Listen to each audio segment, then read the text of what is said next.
পারে তাহলে সৃষ্টিকর্তা মহাবিশ্বের সৃষ্টিকর্তা যিনি আরো বড় তিনি এমনি এমনি হতে পারেন কিভাবে? একই তো, যৌক্তিকভাবে তো একই, ওইটা আরো অবিশ্বাস্য ব্যাপার। মহাবিশ্বের সৃষ্টিকর্তা তিনি এমনি এমনি হয়ে গেলেন, হ্যাঁ তাকে কেউ সৃষ্টি করে নাই, তিনি কাউকে জন্ম দেন নাই, জন্ম নেনও নাই, অর্থাৎ এমনি এমনি হয়েছেন।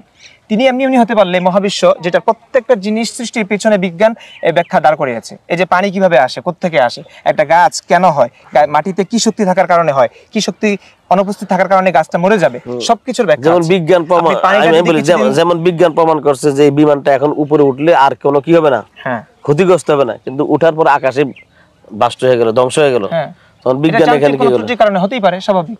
বিজ্ঞান তো এটাও বলে না যে কখনোই এটা সবসময় উঠতে থাকবে, কারণ এটা একটা যন্ত্র, যন্ত্রের ত্রুটি হতেই পারে। একটা গাড়ি স্বাভাবিকভাবে তো চলবে, এটা ঢাকা নিয়ে যাবে আপনাকে, গাড়ি অ্যাক্সিডেন্ট হতেই পারে, যন্ত্রের কোনো সমস্যা হতেই পারে, এটা একটা যন্ত্র।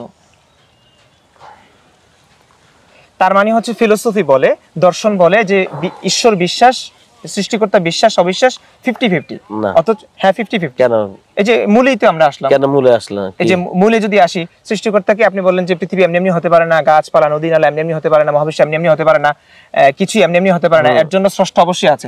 স্রষ্টা তাহলে কোত্থেকে আসলো? আল্লাহ সুবহানাহু, যিনি আমি এই কথার উত্তর দেন, যিনি এই সৃষ্টিকর্তা এমনি এমনি হতে পারে না।